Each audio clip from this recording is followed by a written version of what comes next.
Spring sessions are in the books in Iowa City. Have the Hawkeyes improved? What work is yet to be done? And who will be on the field that could be new in black and gold in August? Welcome to the Voice of College Football and our Hawkeyes live edition that we bring you each and every Tuesday at 4:30 Central Time. And the guy that, of course, shows up each and every week and makes this all happen is Corey Bratta. Check out his channel, From the Hawkeye of the Storm, and also on your favorite audio platforms. Corey, how you doing today? Doing good, Mark. Man, this is I feel like we're turning the calendar to summer. I know it's not, we're not even close to that, but when spring practice is in the books and the weather starts getting a little warmer, a little bit more consistent, I should say. As you knew on Saturday, the weather was weird at Kinnick, and I guess I wouldn't have it any other way for a spring game. We had ice falling from the sky and 30-mile-per-hour winds. I think we had wind chills down in the 20s. So happy it's sunny now, and we made it through spring practice, and lots to get to. Lots of speculation, but lots of observations from Saturday. I was watching the Wisconsin, the Colorado, the Nebraska, whatever spring games were on Saturday afternoon, and I was kind of bundled up here and kind of cold myself and lamenting the weather, and it was like in the low 50s. And then I saw your report there from Kinnick Stadium, and I thought, okay, I've got nothing to complain about. We are happy to announce that we believe we've connected with Coach Don Patterson. Don, how you doing today? I'm doing well. I apologize, guys. As Corey would tell you, Mark, I'm IT challenged. No worries, no worries. Every time I get into those kind of situations, people just assume that I am like technically savvy, and that could be the furthest thing from the truth. So, hey, we are just glad we can see and hear you. It's a great pleasure to have you on. We appreciate it. Glad to be here. So Corey and I just got it started, and we're talking about the weather on Saturday. But beyond that, we'll dive deep into the football here, and I guess I'll get us started here. And again, Don, this is quite a pleasure. And if anyone out there is watching us not aware, we are simulcasting on the main channel, is in addition to hosting this show this week on the Iowa channel. This is Coach Don Patterson. He was on the Hawkeyes staff from 1979 through 98, offensive coordinator there for 6 or 7 seasons, then was the head coach at Western Illinois. And Don provides just amazing analysis each and every week with Corey during the college football season, during his post-game live show. So, Don, the first thing I'm going to hit you with is injuries, because this roster is really banged up, and you've had to manage that situation. You play in a physical sport, not a contact sport. It's a collision sport, and blocking and tackling are vital and have to be practiced. But at the same time, where do you draw the line, and how do you kind of gauge your cues from how the team's taking the physical level of practice? Yeah, I was talking to Kirk about that before the scrimmage on Saturday. I shouldn't call it a scrimmage, of course, just another workout. And he mentioned that they started practice 1 with 8 offensive linemen. And then on practice 2, they were down to 7 offensive linemen. And they've recovered a fair amount since. But as you probably know, there were no less than 4 linemen projected to be starters that were not involved in the scrimmage. That's certainly not what you want, but that's the reality of college football. I think it is a collision sport. You're right. Here's the good news. I was mentioning to Kirk, I said, the good news is so many of these key players that are missing today were guys that were missing because of off-season surgeries that were necessary. And for that reason, at least you know you're not going to get them hurt today. They're not going to. What worries you the most, of course, an injury that might occur in practice 15, because let's face it, September's not that far away, and every month makes a difference in terms of rehab. So the good news, those guys that missed because of off-season surgeries are all projected. Matter of fact, those 4 offensive linemen that might end up as starters are all projected to be healthy come June. So they'll have a productive summer, and with a little bit of luck, of course, they'll all stay healthy during camp and be ready to go come September. Don, is it fair to say that this is just the norm? I mean, having multiple guys out per unit, it just seems like this is, and every spring we have the same conversation. And I'm not saying you're making excuses, but if the development's not there in fall, if we don't see incremental or I should say exponential progress, for instance, with the offensive line, I'm not going to be going back and say, well, we had all those injuries in the spring, because I feel like we've had that we've fallen back on that notion for multiple seasons. The line has not been good since 2020. This just seems to be part of college football, as Mark said, being a collision sport. You're going to have guys out. Yes, and the thing that we always emphasized, and I know Kirk does emphasize it, and that would be mental reps. Just because you're injured does not mean you cannot learn from one practice to the next. You have to learn from the other's mistakes too. And if you just pay close attention to those practices that you're not physically a part of, you can still improve from one day to the next. Corey and I have had the conversation concerning the wide receiver play and the wide receiver room in regards to both quality and quantity. And, there's obviously a component involved that you weren't able to take advantage of, and that's the transfer portal. That's got to be driving these coaches crazy. But in a situation like this, at least there's an opportunity and an option to go and pursue some talent. Don, based on what you saw in the scrimmage and your other access to practice and so forth out of this wide receiver room, what do you see there, knowing what's required in the Big Ten Conference from this position versus maybe what they need to go get? Yeah, that's my concern, Mark. Honestly, you need to have at least one, if not more than one receiver that is very capable of taking the top off the defense. And the thing that frustrates me, sometimes coaches nowadays are so preoccupied with trying to find 6'3" receivers that they fail to realize some of those guys that are only 5'10" have unbelievable speed and quickness. What comes to mind for me is that guy that played a year ago for the Chiefs and played for the Dolphins this past year. What does he measure? 5'10", maybe? I don't know that he's that tall. And as Corey could tell you, Mark, and you remember some of these names too. Years and years ago, we had a guy named Tim DeWhite. He wasn't very tall. He was actually a high school running back that we knew had a great opportunity to convert to wide receiver. And of course, he was an All-American kick returner, punt returner also. So the bottom line, you got to find guys that can scare the defense. And right now, we simply don't have that. And it's our own fault in some ways because, let's face it, we can sell opportunity. What is a very difficult sell for our staff right now is scheme. We simply did not do a good job of getting the ball to wide receivers last year. Part of that, you could argue, was because we had a couple of outstanding tight ends. But the bottom line, of course, if you're playing receiver, you want to see the football a fair amount. And we didn't do a good job of putting the ball downfield. That was another problem. You're in the business of entertaining fans too. And one thing I always liked about both men's and women's basketball at Iowa is they had a priority on scoring points. Their offenses were designed to attack the other team and to put up points. And sometimes we did get outscored, I'll admit. But even in those rare cases, even the national championship game, it was still entertaining because we didn't.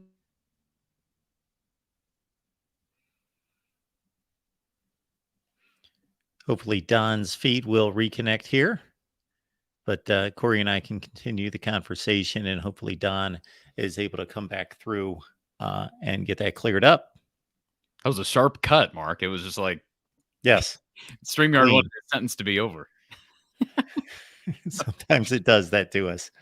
Yes, absolutely. Now you're back. I apologize, guys. I think you lost my signal for a while. Yeah, no problem. You got you loud and clear now, Don. Good. I don't know how much of that last commentary got to you. We missed about 10 or 15 seconds. Okay.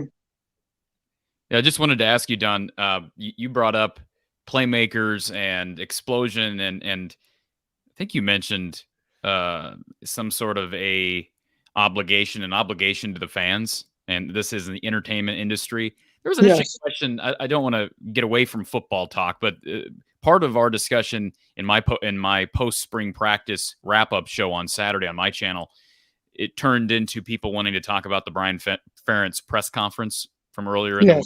Don, I just wanted to ask you a question on that. So Brian was asked during that presser, he was asked by, I believe it was John Steppe of the Gazette. There are fans out there that have lost patience with the offense over the last couple of years. And John asked Brian Ferentz specifically, what is your message to those fans who have lost patience? And Brian's response was, I don't have a message. In a word, disappointing. Disappointing because let's face it, we should be very grateful for our fan support. We enjoy outstanding fan support, and we should be apologetic about the fact that we haven't been more productive on offense. At the very least, the fans would like to hear some kind of assurance. We're aware that we've got a problem with all of that, and we're taking steps to correct it. But to suggest I've got no message for them suggests that you're being defiant and being a little on the hard-headed side. Yeah, I didn't rub me the right way either, Mark, and that's why I wanted to bring that up, and we can get back to football. Absolutely. Well, that's certainly on topic, and to extend upon that point, and I'm sure, Don, you know this, that there are factions of people out there, and I'm not talking about just everyday run-of-the-mill fans, but I'm talking about people that know the game pretty well, that would make the statement that because of where I was located, that there are limitations to recruiting, and those limitations are tied to positions and schemes, and therefore you have to build a run-first, offensive line heavy, lean toward the running game, play action pass type of concept at Iowa. And that's just what you have to do to be competitive. Well, the reality, Mark, as you know, I was here for 20 years, and one of the things I used to sell in terms of recruiting, in describing our offense, I would tell a prospective recruit, we're the kind of offense that can run for 300 one weekend and throw for 300 the next. And that's what makes you difficult to defend. You got to be able to threaten on both run and pass. And that gives you a chance, of course, to always have an answer to what the defense is doing. Don, I have to ask you what you saw Saturday. One of my big takeaways, I talked about it on the show Saturday, and I talked with Mark briefly on his Big Ten show last night. I'm a believer in the tight end group right now. I didn't know heading into that final scrimmage. I know there's a lot of hype around Erick All coming in. Obviously, he's coming off a back injury, but he was projected to be an NFL draft pick the year prior. You have Luke Lachey, who's a year older, although you lose Sam Laporta, and that was really my hesitancy with crowning this tight end room, to be one of the great ones. But boy, those two guys with Lachey and All, and it appears that Addison Estringa has maturated from a strong start last fall as a true freshman to where he looks the part now as a true sophomore. And Steven Stilianos was brought in via the transfer portal last year, was the only guy Iowa added via the portal last year. He's a year older. This is his final year, so it's now or never for Steven Stilianos, and he looks the part as it relates to physical traits. He's a big guy. So there's four guys, Don. I feel pretty good about that tight end room. I would venture to say, even without knowing up and down the rest of the conference at that position, it's probably the best tight end room in the Big Ten, one of the best in the country. Yes, I think we're going to have the same good productivity out of our tight ends this upcoming year as we did last year. We lose Laporta, but we're still in great shape at tight end. Don, you got to bear with me because obviously I only get to talk to you maybe once a year. So, I'm just ready to fire away. Okay. And Corey gets this privilege all throughout the fall. In regards to the offensive line, this is what most people consider to be a strength of Iowa football would be the offensive line. There have been individual players that have been, as good as anybody in the country, Tyler Linderbaum being the most recent example of that. But the offensive line has not reached the level of play that we're accustomed to, I would say, over the past 3 to 5 seasons. Your thoughts about the offensive line in regards to where the issues have been in regards to going from recruiting to signing to developing the kind of lines that we are accustomed to seeing at Iowa. Well, as you're aware of, Mark, we pride ourselves in being a developmental program. And let's face it, there have been any number of offensive linemen that came in without much fanfare that left here as first-round draft picks. You've seen it more than a few times. So we obviously do a good job of developing individual players. The problem runs in really can be identified more. I made this comment when we had a great center a couple of years ago, or Tristan Wirfs is another example, of course, an outstanding individual. the problem with having one great offensive lineman, he can precisely block one defender. He's going to probably do it almost every snap of the game. But the bigger question, of course, is how do those other four guys compare to that one dominant lineman? And the bottom line, of course, you need to have five guys that are above average. If you happen to have a great one or two, that helps. But it only takes one defender to beat his offensive line counterpart to be able to cause problems at times. And that's what we've run into. I don't want to put all the blame on the offensive linemen. Great backs, of course, you always hear that expression, they can make a guy miss. Well, the great ones make the first tackler miss more often than those that aren't so great. So I can make an average offensive line look better than they really are. And Kirk used to talk about that even as an offensive line coach. I do recall in a meeting, we'd be down to maybe one available scholarship, and Hayden would go around the table and ask everyone to make their argument for that scholarship going to them. And I do recall Kirk, as a young offensive line coach, mentioning, Coach, I could use another lineman, but if Carl Jackson has a back end line that's another outstanding individual runner, let's go after him because he'll make all five of my linemen look better just because he can make people miss. We've had those kind of backs through the years. And I do think, as Corey probably has already mentioned to you, I do think our backs are above average that are in the program right now. So I think we're in good shape there. The problem we have, and another part of the issue, is simply play calling. An offensive lineman, any offensive lineman will tell you that outstanding play calling can give him a chance to excel more so than anything short of that. And so part of our problem, of course, is we don't play to win so much of the time on offense. We play not to lose. So I'd like to see more aggressive play calling. That was the way Hayden always was. I learned from Hayden, and that's the way I always tried to do things at Western Illinois too.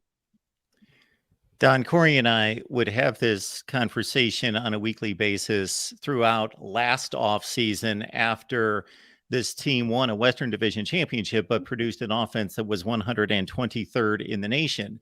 And on one hand, we just thought it was statistically impossible, nearly impossible to be any worse than that, just because there's just too much talent. There's just too much know-how on the coaching staff. It's Iowa football. It's a top 15 to 20 brand in the country. Just how could they possibly be any worse? But at the same time, we also had the conversation that, well, if you look at the personnel differences, they've lost the best center in the country. They've lost arguably their best running back.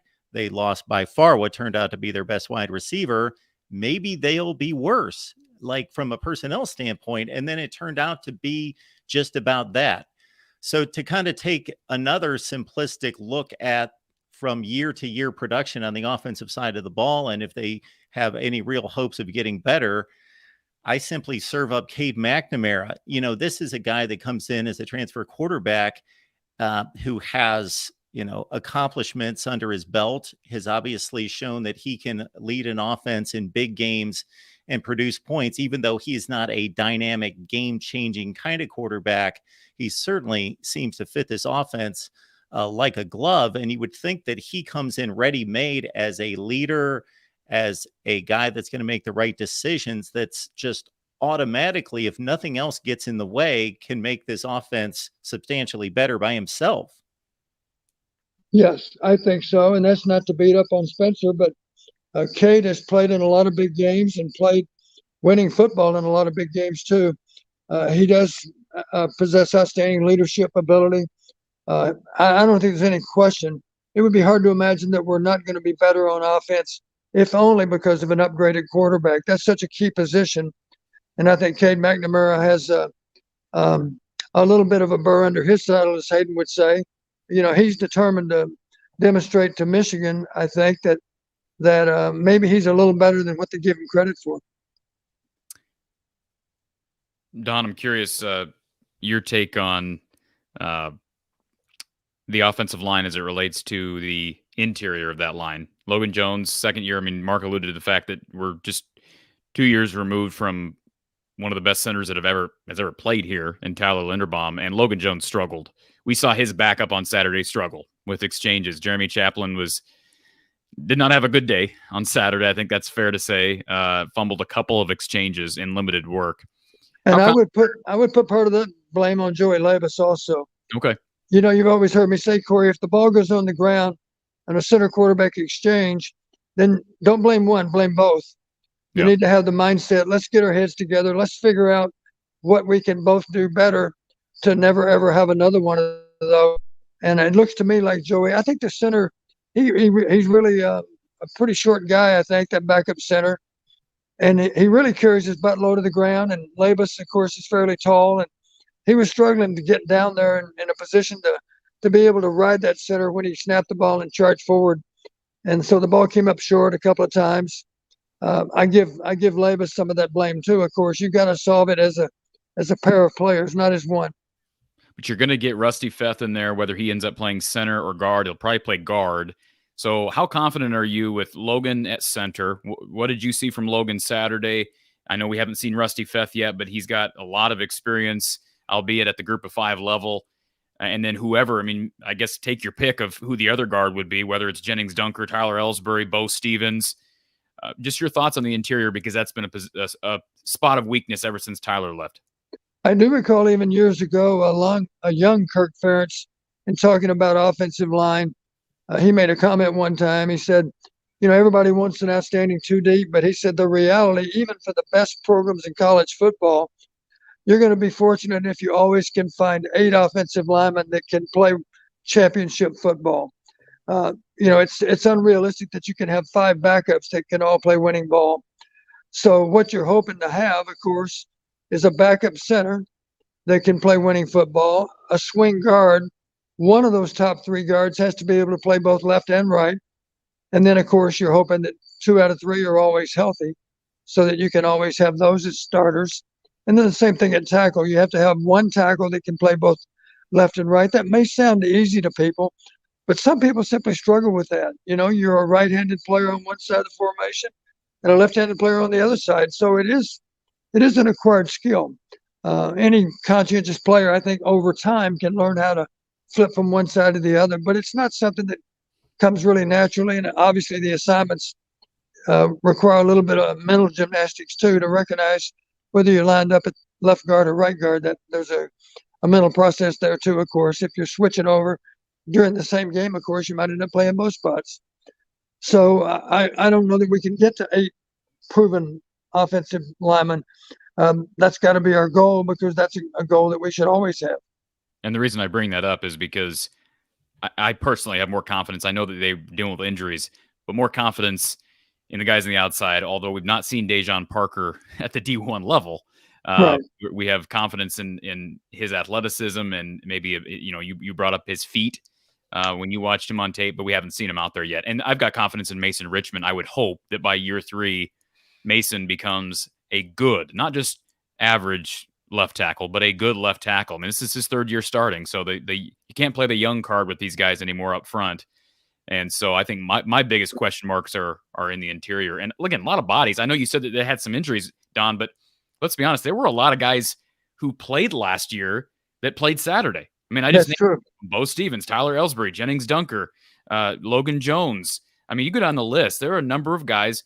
I don't know how much time those guys missed. I mean, we're just looking at one practice, but the clock is beyond ticking on the offensive line. How concerned are you with the wide receiver room at this point?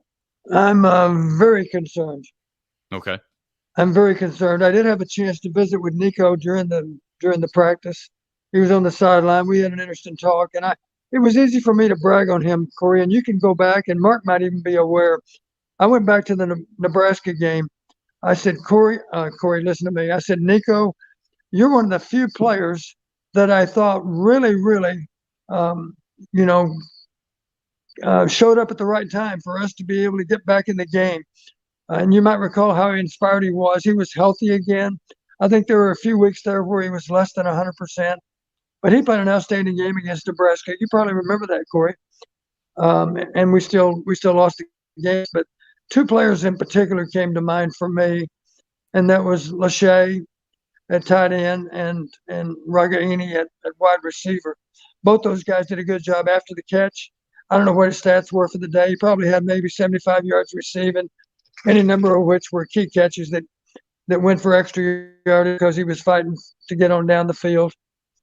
So the reason I wanted to talk to Nico in such a positive way, I mentioned to Nico, I said, Nico, you're going to be one of the key elements on our entire football team, because you, without question, have to be the leader, bar none. Anyone else in that room, you've got to be the guy to bring along these inexperienced receivers and these guys that are new to the program, and to set the proper example with them.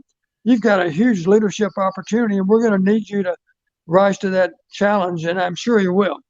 I think he recognizes that that room has to come through. My singular most fearful thing for the fall to both of you would be, I'm simply worried that a team with decent corners will decide, you know what, I think we're going to be fine just playing all day long in single coverage.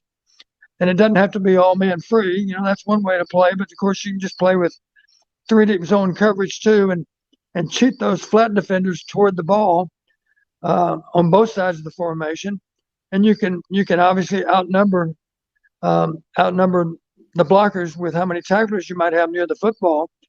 And if your corners can hold up versus those wide receivers, then you're in pretty good shape. I don't think there's any doubt that's a concern. We have to find not just one receiver that's good outside. We got to find at least a couple. It's kind of hard for me to imagine that we can play winning football unless we can find bare minimum 2 receivers to be on the field at any and all times. And ideally, of course, you can go to 3 receivers at one time and be able to threaten the team in even greater ways down the field. But bare minimum, you got to have 2. And Nico, of course, is not to be confused with Tim Dwight. You know, he doesn't have home run speed that we'd like to see in a receiver position. And for that reason, we have to be really, really good at catching each and every ball we have to get our hands on. And of course, it all starts with being able to put the ball on target. I don't think there's any doubt that Cade can throw with good accuracy. The question as it relates to Cade, of course, are we going to be able to give him time to throw? Are we going to be able to stay ahead of the chains? That's another concern. We averaged less than 3 yards per attempt last year in running the football. And that's despite most would acknowledge that we had a average to above average running backs. So the problem was more with the run blocking, sustaining blocks, than it was with the guy carrying the ball. So obviously we got to pick up the pace. We need to average at least 3.5 yards. Ideally, you'd have 4-yard average or so. That gives you a chance to be on pace with the chains, and maybe even stay ahead of the chains. And now, of course, you can be more effective with play action passes because you can lull people to sleep by how well you're running the football. So those are all concerns. My concern is on early downs. You're going to see single coverage outside. They're going to pack the box, and they're going to dare you to throw the ball. That's my concern against a team with 2 good corners. Mark, if I could just quick follow up to that about the wide receivers.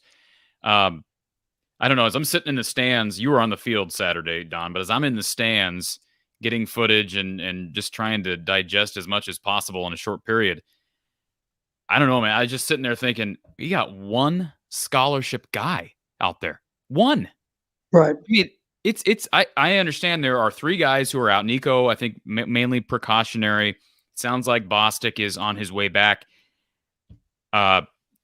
It does not sound great right now for Seth Anderson. I know he's dealing with a hamstring, and from what I was told yesterday, he's a ways off. And Don, remember, Keegan Johnson was hamstrung, no pun intended, literally all season last year. Now, I understand there were some complications with his hamstring that maybe the public isn't aware of, but that's my big fear, man. They bring him in, and he's just hamstrung all year. So that I'm concerned injury wise right now, Don, in addition to just pure numbers. And yes, I mean, there's no doubt we need a quality receiver that can scare the opposition, and we got to get him out of the portal. Of course, it needs to be somebody that's played some college football already and had some success. The problem we run into, of course, is a tough sell. And is it hard to imagine that an opposing coach that's also recruiting that same receiver might mention the fact that Charlie Jones went from 25 catches to 100 catches in one season. That's a pretty amazing jump in terms of productivity. And obviously, Purdue does a good job of utilizing their wide receivers that do have that kind of talent. Charlie certainly had above average talent. He was ineffectively utilized by us, and then of course utilized very effectively by Purdue. Believe me, Don, Corey was, I drove him nuts last season. It actually started with the first half of the Purdue-Penn State game on opening night where we were trading texts back and forth. Did you see that? Did you see this? Oh, yeah, 100 yards receiving at half. And then that continued throughout the season in regards to Charlie Jones. I expected him to be highly productive at Purdue. I didn't expect him to catch 110 passes. That's just crazy. Right. Yeah, you're right. It's really embarrassing to have to acknowledge that he was underutilized at Iowa. Corey, you remember me making the offhanded comment to you that from the previous year, I think our most reliable receiver is Charlie Jones. And we had a couple of hot-shot young receivers that showed great promise, but Charlie was a reliable, productive receiver even from that previous year. And let's not forget, too, Mark, you brought up the fact that they lost the year prior. They lost Tyler Linderbaum. They lost Charlie Jones. Who else did they lose? Who am I missing on offense that they lost that year? Tyler Goodson. So they lose those players. Don, with all due respect to what you just said, and you're right, but they did lose this offseason. They lost Arlen Bruce to Oklahoma State, and they lost Keegan Johnson to K-State. Right. So these people and I know Keegan Johnson didn't play much last year. Those are two big losses, and this is a room that was already in a bad spot. So that's true. They add Seth Anderson, who I really like. Right now he's dealing with a shredded hamstring, and he's never played Big Ten football. He's never even played high-level FCS football.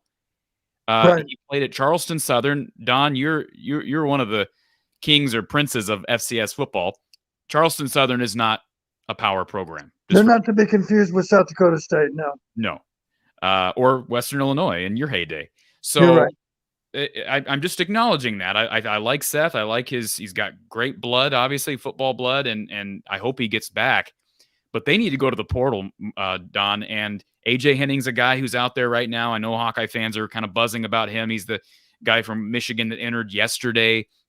Talk about I don't want to compare him to Tyreek Hill, but you talk about a small guy. He's 5'9", maybe 5'10", has a history with Cade McNamara. I talked with Mark yesterday briefly. It was probably around 5 or 6. And, at the time I felt pretty positive that Iowa would have a pretty good shot at him. I'm not reneging on that, but based on some information I learned last night, I don't know. I don't feel nearly as confident about that. Now we'll wait and see. I just don't feel as confident as I did when Mark and I talked about 24 hours ago. So I don't know. It doesn't Iowa. You're not seeing Iowa's name connected to the biggest names out there right now in the portal at wide receiver. Not the kids from Colorado, not the kid from TCU. It sounds like they did have some interest in the kid from Florida Atlantic. He ended up going to Purdue, never even visited Iowa. So I don't know. I mean, at what point do you get desperate with the portal?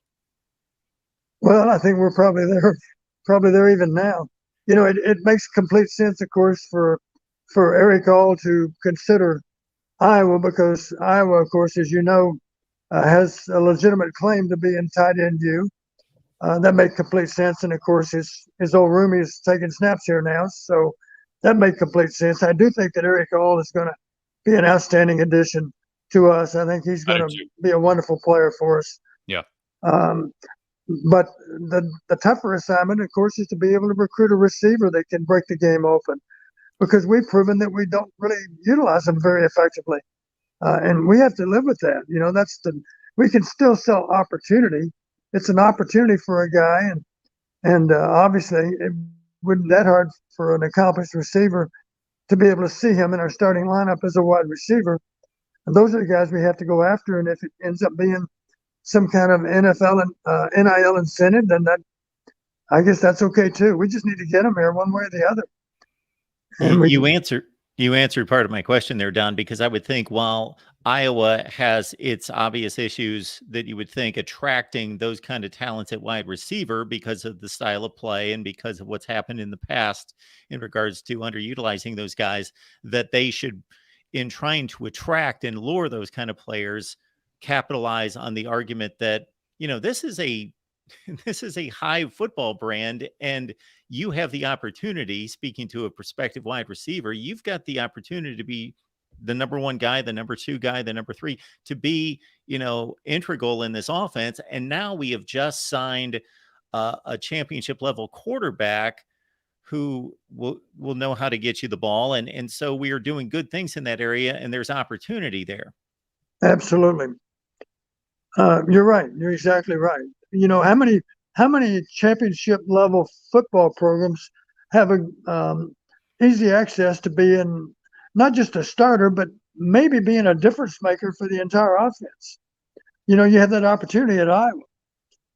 And Don, let's not forget, you look at what's going on at Colorado, and maybe Deion Sanders will find lightning in a bottle. He's got less than 20 scholarship players on the roster right now until he gets this slew of players in the summer. He's got less than 20 players on scholarship. And there are guys, I brought up the wide receivers there. Maybe they're bad eggs. I don't know. But there are guys there that could jump from a program that's completely bare and a coach who makes it all about himself. I know a lot of people like Deion, but let's be honest, he's about himself. Right. And you bring him, you transition maybe to Iowa where you get a polar opposite head coach in Kirk Ferentz. Right. And a program that's built and stable, and a program who's got a great chance of winning the division, Don. You're exactly right. We haven't discussed schedule, but it's no secret. We have a very favorable schedule. Last year, the schedule was not so favorable. We had to play both Michigan, Ohio State. This year, we play neither. And furthermore, if you really look at the schedule closely, those 12 games, exactly one of those teams finished in the top 25 last year. And that's, of course, Penn State. And we get them early on. We get Penn State early in the year, which I think, I'm not saying they're gonna go on the road and win in Happy Valley, but I wouldn't be shocked if they can. That's you got a new quarterback at Penn State, some new faces there. You probably the better time to catch the Nittany Lions. Yeah, I know they lost some defensive players that are going to be high draft picks too, so they have their losses to deal with. And the bottom line, of course, it's a great opportunity. If you look at those 12 opponents again, only 5 of those teams had winning records last year. And if I'm not mistaken, 3 of those 5 teams have to come to Henning. And furthermore, 3 of the programs in the West, of course, have new coaching staffs that, in the case of Purdue, of course, that helped to create significant loss of players. There were guys that were taken off that didn't have to take off. But since Coach Braun was leaving, they thought seriously about moving on. And as I understand it, the tight end could have had another year, I believe, if I'm not mistaken. I don't recall about Charlie. If Charlie could have had another year, I think the quarterback could have had another year too. Is that right or not? I think so. I think you're right. I think Charlie and Aiden both had one more year, I think. Yeah. But anyway, we're catching Purdue at a good time. Yep. Wisconsin, I know there's been a lot of good things written about the transfer quarterback, but you guys are probably both aware, if I'm not mistaken, he threw at least 3 picks last Saturday. So it's not hard to imagine they're going to have some growing pains.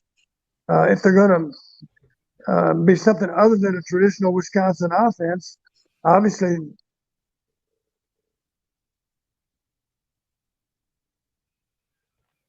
I think Barry Alvarez just said, cut hey, Don's Wi-Fi that's enough of that. But if it lasts as long as it did last time, we can probably cue Don in like 5. There 4. We go. Okay. There he is. I apologize, guys. No worries, Don.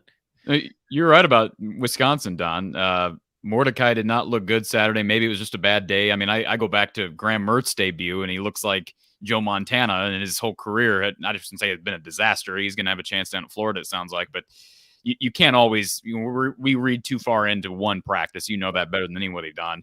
Yeah. And here's the other thing about it. There's a disclaimer we should put on this schedule talk. I agree with both of you when we've talked about this. The schedule is considerably weaker. Part of the reason it's weaker is because you have coaching changes at Wisconsin, Purdue, and Nebraska. But the other part of this is we're we are a part of a different era now. We've not seen this level of coaching changes with the transfer portal running concurrently. So how quickly can Fickle, Rule, and what's his face at Purdue, how quickly can they build it? Maybe they build it quicker, and maybe they're better than we expected. Like I say, Purdue's great. They are landing a number of transfers right now. That doesn't always mean anything. They may not be good fits. We don't know. But they're landing, like I said, the wide receiver from FAU is a perfect example. And I know Nebraska has done well in the transfer portal, as has Wisconsin. So I do think, I'm with you, I'm with both of you. I think it's going to be hard for Iowa to win less than 8 games with that schedule. I think, I haven't made a final prediction, but if they can at least have some semblance of a passing game, even if it's just, you have, if you can just stay healthy with your top 3 receivers, if it's Vines, Ragaini, and Bostic, or sub in Seth Anderson, if those guys can stay healthy, along with the tandem they have at tight end, an improved offensive line, and a running game that's pure, man, I see 9 or 10 wins given the schedule. And if they can upgrade at receiver substantially, get 1 or 2 guys out of the portal that are difference makers, and get Seth Anderson back. And I know those are big ifs with hamstrings, but if you can do that, and all of a sudden you have a few weapons and a quarterback that can get him the ball, this team could win 10 or 11 games, I think, given the schedule. The reality right now, you can only say with any kind of certainty, Iowa will be the underdog in 1 game. All those other point spreads, it's not hard to imagine that we might be favored in all 11 other games. Yeah. And having said that, it's not hard to imagine that we might be a slight favorite in a few of those games, of course, and at that next moment of the game. We're capable of having a lot of wins, but we're also capable of losing a lot of close games to a lot of teams that match up pretty well with us. A lot of these games appear to be coin toss type of games. But again, there is an advantage to playing in Kenny. You'd like to think we can hold serve at home. And then beyond that, of course, if our defense, it's going to be difficult to be as good as last year defensively. I think it all ties into the linebacker position. And that's one of the key transfer also is our linebacker from Virginia. I think he's going to give us a real boost. And then I do think that Seth has proven himself to be a good linebacker coach. And, of course, goes without saying that our defensive coordinators are cut above anybody and everybody else's. Illinois lost a slew of talent. I believe in Brett Bielema. I think he's exceptional, but they lost a slew of talent. Their best running back, one of the leading running backs in the country, Chase Brown, his brother, who's going to be a fairly high pick in the NFL draft, and another corner who was a Thorpe Award finalist, Derek Witherspoon. So they lose a lot, does Illinois. And I'm right there with Corey, and we've had this conversation many times that, because of the style of play, to your point, Don, things can break one way or the other. But at the same time, I'm going to trust the defense, the special teams, and a championship level quarterback. And when I call Cade McNamara a championship level quarterback, I'm not touting him as a top 5 or 10 quarterback in the country, but obviously he's proven, he's dependable, he's capable. And so I tend to trust Iowa in a lot of those, what could be razor close games. Yes, I'm glad you mentioned the kicking game because Drew Stevens is exceptional. And of course, we've got maybe the best punter in college football. So it's not hard to imagine that head-to-head in terms of kicking game, we may very well win all 12 of those matchups. That's how good our kicking game is. There were big question marks in the punt return game last year because of losing Charlie Jones. I don't think there are too many question marks at that spot this year because I think a lot of us have quite a bit of confidence in Cooper DeJean. No doubt about it. Don, you're setting us up.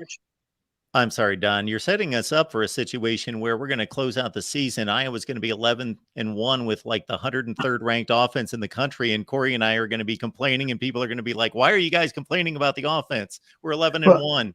Well, I made the comment the other day. I said Brian's comment. Of course, he didn't have a message for the fans, and I said I think this is entirely possible with how it plays out.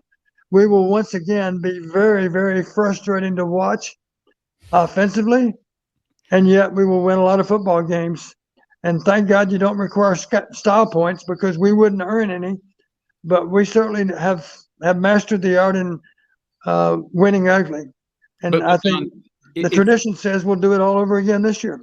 But what Mark just said, I think, is fair. There's no way they're 130th in the country in total offense. There's just no way, given the upgrade at quarterback. Cade McNamara is, to me, such an upgrade over Spencer Petras. And I know it's apples to oranges when you're comparing the talent level that was around Cade at Michigan and the talent level that was around Spencer at Iowa.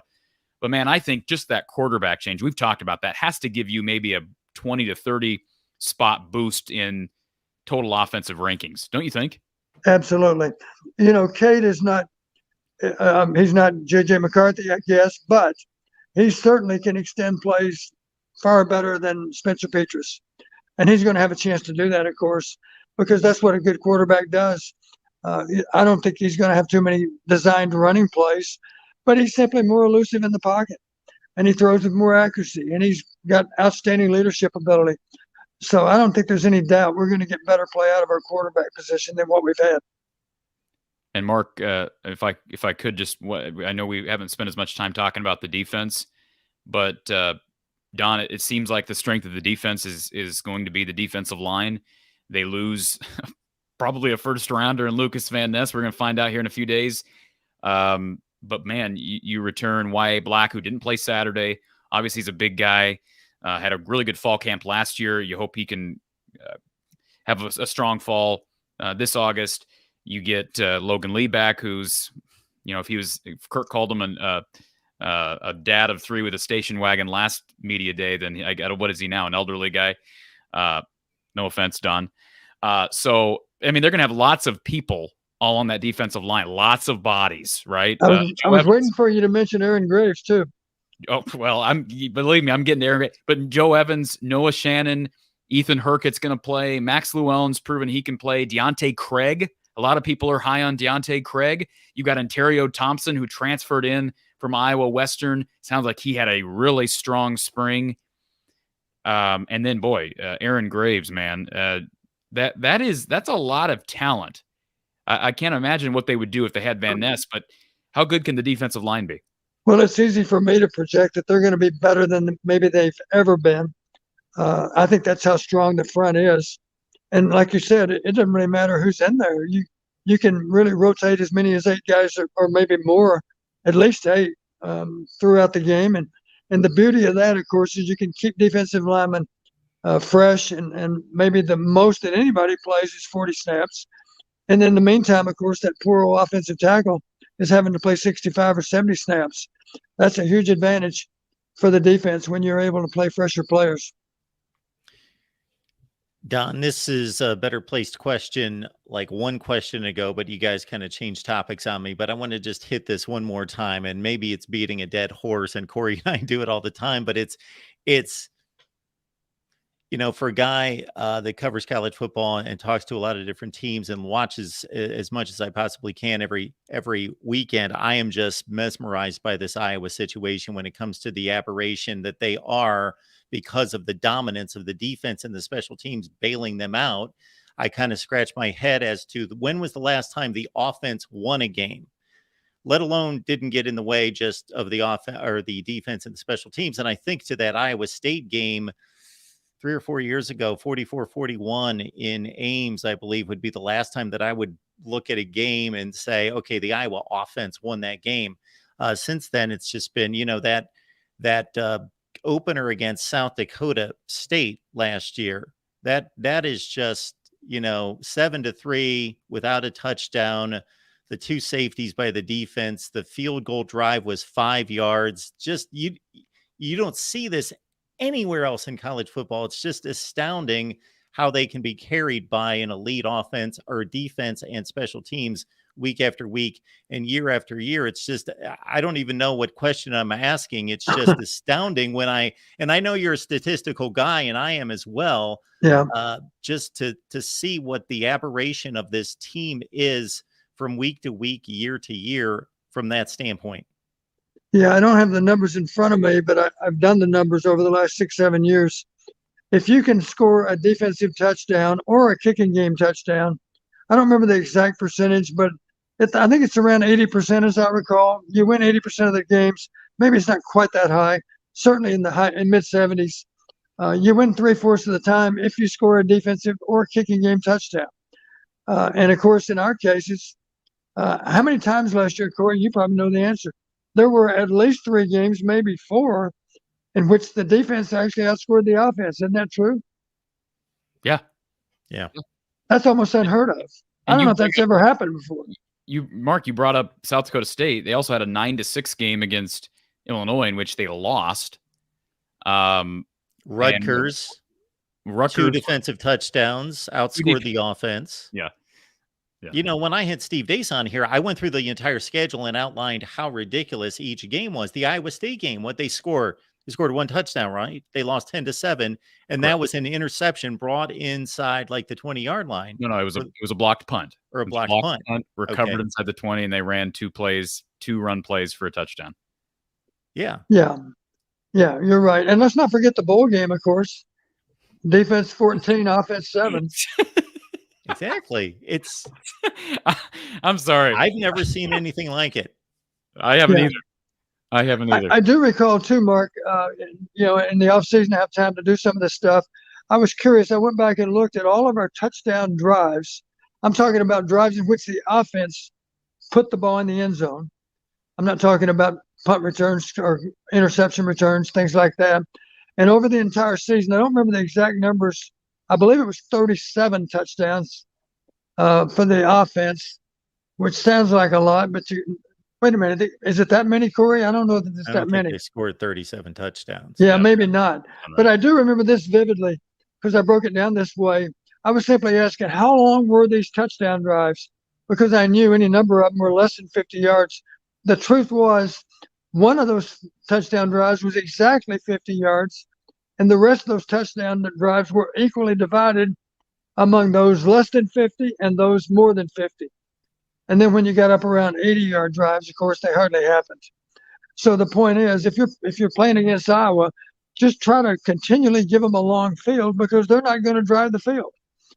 And again, I go back to that opener because I was curious. I'm watching a bunch of other games, and then I see that score, and I'm keeping up with the game, but not watching it. I watched the replay, but I was curious as soon as I saw, okay, no touchdowns on 7 points, 2 safeties, and a field goal, and I immediately went to the box score because I wanted to see how long that field goal drive was, and it was 5 yards. Right.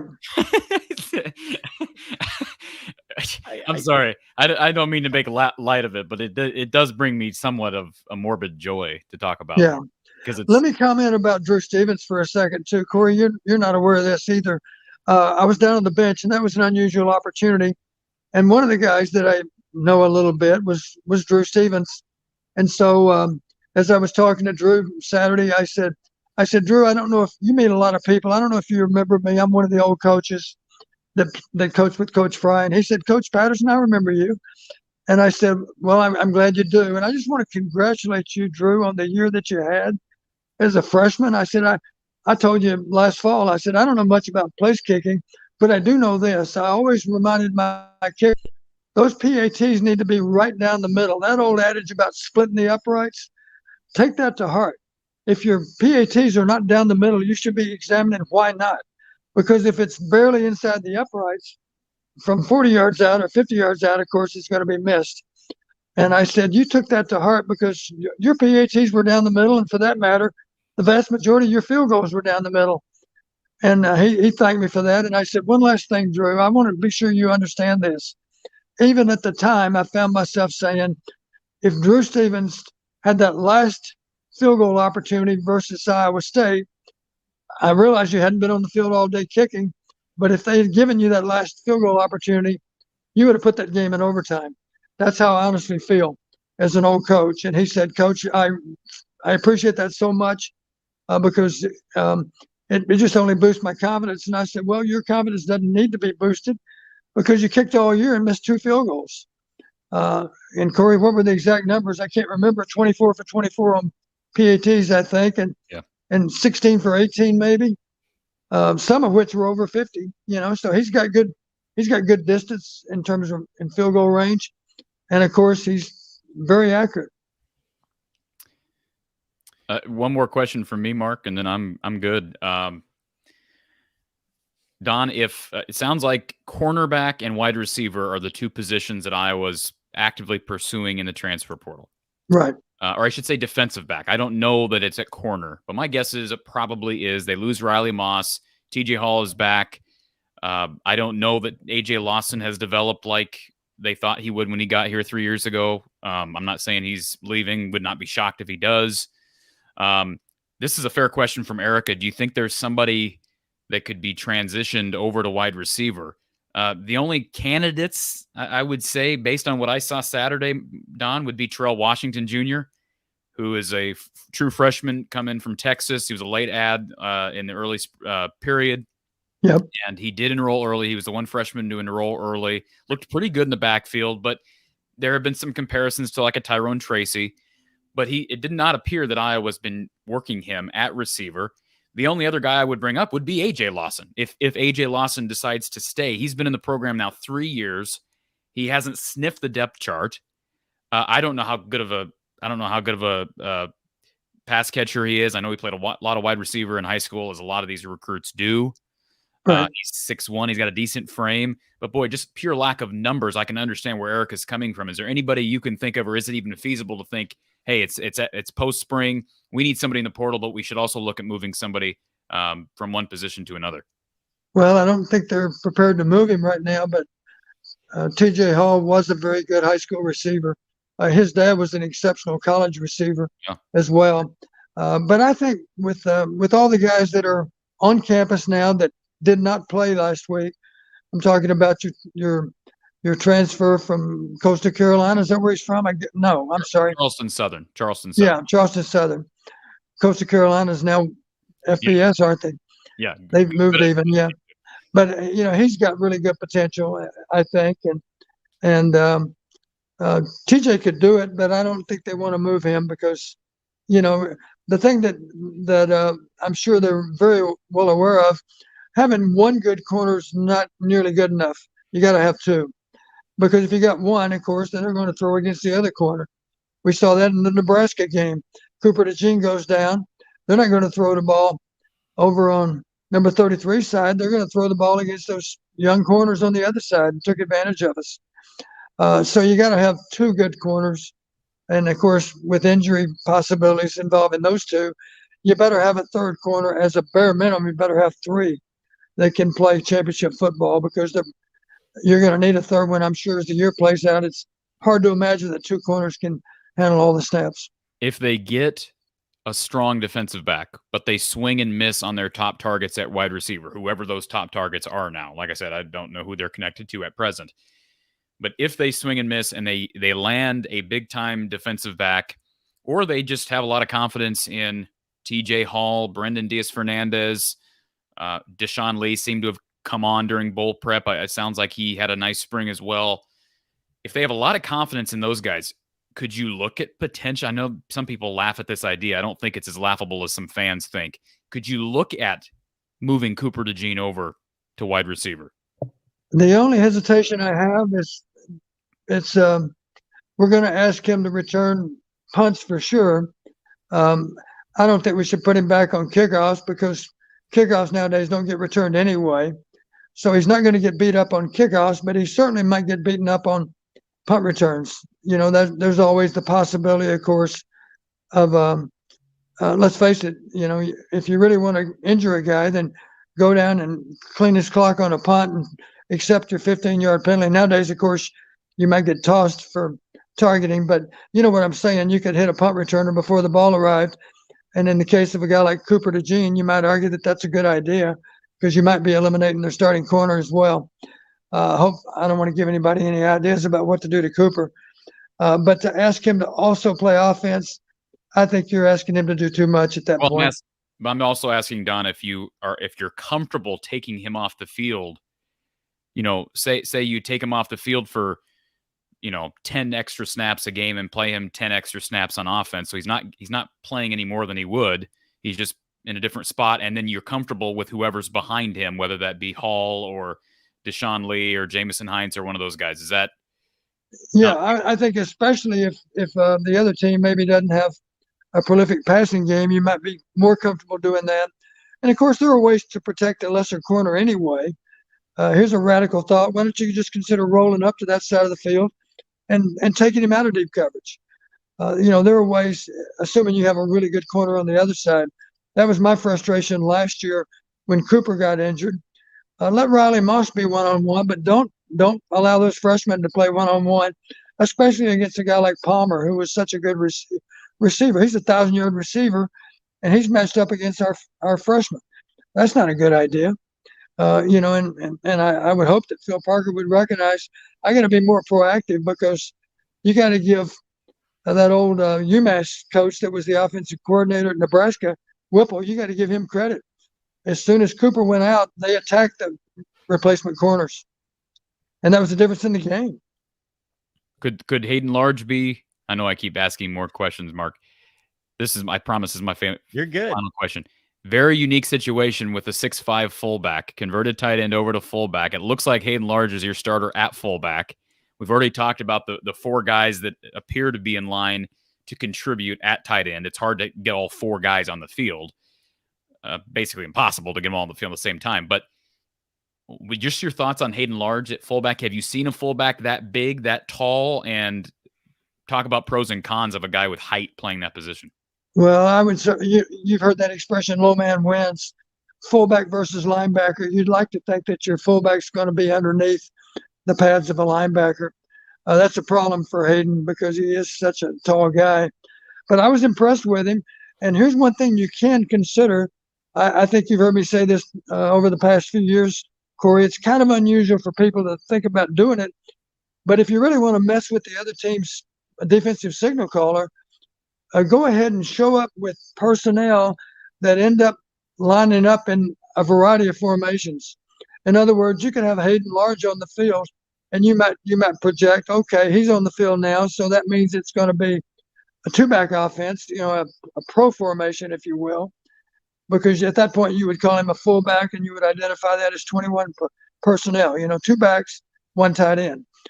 And yet you could line up and you could put Hayden at an attached tight end position.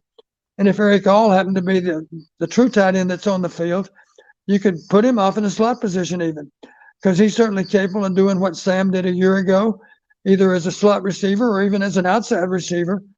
And Hayden Large is certainly capable. He's certainly big enough to play at tight end. I don't know what kind of receiver he'd be at tight end, but he certainly should be an accomplished. You should be able to develop him into a decent blocker. He caught a lot of passes at Dort. Did he? Well, Yeah. He's proven he's got pretty good hands. I mean, he made a nice catch or 2 on Saturday, and I have to admit I was impressed with him. Yeah. So I found myself thinking multiple formations with the same personnel groups. That's smart football. Yeah. We need to do more of that. We do very little of that. And here's another guy that might give you that same dimension. That freshman running back you're talking about. Corey, is it hard to imagine you could put him in the game, and that does not mean you're in 2-back offense. You might line him up as a wide receiver. You might even go empty, because just because he's in the game does not mean he has to line up in a running back spot. He could line up as a slot receiver too. You could show 2-back offense with Large and Terrell and end up empty. So, I mean, I think that's a fair point, Don. I know personally, I'll speak for myself, I don't have a whole lot of confidence in Brian's innovation and his ability to see these things, because he hasn't proven that. But if he could figure out a way during this offseason to utilize what you just talked about, I think you would be a great resource for Brian to rely on. Frankly, that's my opinion. You could maybe overcome some issues with personnel at positions like wide receiver. Well, there's no doubt that's graduate level football, if you will. That's advanced football. But we need to demonstrate that we're capable of doing some of those things. That's the kind of stuff you've always heard me say. I have so much respect for Jeff Brom, because in my mind he was the best play caller in the Big Ten, and I think those offensive numbers that they put up would back that up. So I'm glad he's out of our hair now, and obviously Brian's not the most accomplished play caller. That's about as nicely as I could say it.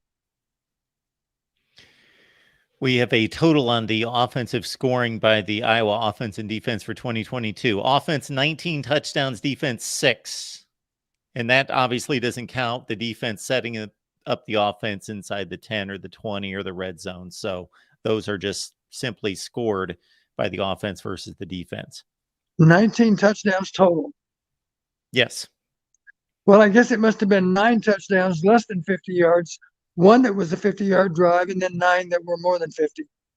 And the point is, if Iowa has a 70 or 80-yard field, the odds of them scoring are very, very slim.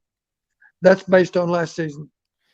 I think back of the show that Corey and I previewed the Ohio State-Iowa game, and just because of the two programs being so different, the statistical matchup was just so odd to look at the numbers. And the two that stand out were, at that point in the season, Iowa had scored 7 offensive touchdowns and Ohio State had scored 46. And that Ohio State outscored Iowa every quarter. Ohio State's offense against Iowa's offense, they had outscored them every quarter over Iowa's full season total. Wow. So in the first quarter, Ohio State had more scoring than Iowa's total for the season, the second quarter over the season, etc. And the problem you run into, of course, if you struggle so much offensively, you have no capacity to catch up. Yeah. It's hard to imagine against Nebraska. Yeah. It was the issue against Nebraska. There's so many examples. One of those lengthy drives, as a matter of fact, was involved the very last play of the game versus Michigan, as I recall. Corey, you remember that? That was maybe an 85-yard drive, but it meant next to nothing because the game was long since settled, and they scored on the last play of the game, as I recall. All that said, they've got a veteran quarterback, they've got a great defensive line, and of course, Phil Parker coordinating that defense. And it's a tremendous program when you put it all together. Just obviously, there are some sore spots that continue to hamper the operation, but against that schedule, it is going to be mighty interesting. Don Patterson joining us. Don, thank you so much for supplying us with this hour of time and all this football insight and knowledge. It's just been a joy. Mark, my apologies for the problems we had with our connection, but it's an honor for me to be on your program. Corey knows this. I often watch you and I often watch Corey. Whether I'm involved or not, I want to know what you guys are saying because you both do your job so well. So I'm proud to have my name associated with both of yours. Thank you so much, Don. You have a great pleasure. day. Yep. Take care, guys. Bye-bye. Bye-bye. Yeah, I knew that would be a great show. You as well. And we enjoy our conversation here each and every week, but obviously to get Don Patterson involved was so thank you so much for asking Don on this week. Yeah, absolutely. Appreciate Don being on here, and we'll have plenty of time. I do feel like I've got a better feel for where this team is, although you got to temper those expectations, those inferences, because it's one practice. But the good news is I think Saturday proved there are strengths of this team, and including one major strength on offense. And that's not that they didn't have a strength there. They were strong there last year, but they were not as strong top to bottom as they are this year. So maybe, again, room, like Don said, what his talk about concepts and formations and being innovative, it gives Iowa fans something to rest some hope and faith on. And there's still time in the portal. Guys are still entering until the 30th. So we'll see what happens at receiver. I won't even get started on anything else. We are obviously out of time, but just that last section of conversation brought to mind a lot of things that we can continue to discuss as we head on through the spring and the summer, of course. As Don obviously outlined a lot of things that could be done with this offense, even in the absence or the void of having, outstanding players in particular spots, namely wide receiver. All right, Corey, appreciate you being here. Anything that we need to be looking out for from the Hawkeye of the Storm? It sounded to me in conversations that I've had over the last couple of days that we're probably going to get a couple more players in the portal. We had a scholarship player enter the portal on Monday. I would not be shocked if we see one or two non-scholarship walk-on player entered on Monday. I would not be surprised if we see one or two scholarship players enter this week. So recruiting, transfer portal, all that news as it breaks, and we'll be here every Tuesday, of course. So the content will continue throughout the months of May, June, and July as we head into another year of football. As Corey made me aware of about halfway through this afternoon, as well as just everyone that follows him on Twitter, Iowa did offer the number 1 quarterback in the 25 cycle. We can discuss that at a later date as well. Real quick. Let me just. Sure. That is not recruiting with a defeatist mindset. Yes. I applaud that. Make that clear. I had somebody that as soon as they offered him, why would you waste your time? And I said, okay, so you're not happy when they do recruit with a defeatist mindset, but you're not happy when they don't recruit with a defeatist mindset. So I'm not going to be that guy. Good on Iowa. I don't know if they have a specific connection to him. I know he's from Belleville. Iowa's done well up there. In fact, Deshaun Lee is a true sophomore who's ascended on the depth chart. It appears at corner. He's from Belleville. I believe Erick All. Is Erick All from Belleville? I think he's from the area as well. So they have, I mean, I don't know, man.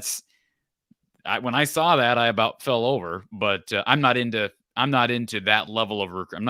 I'm someone who starts looking at recruiting once we get closer to the current cycle, which he's 25, I believe. So we're coming up on that class, but it'll be interesting. I mean, he's obviously got offers from all the big names.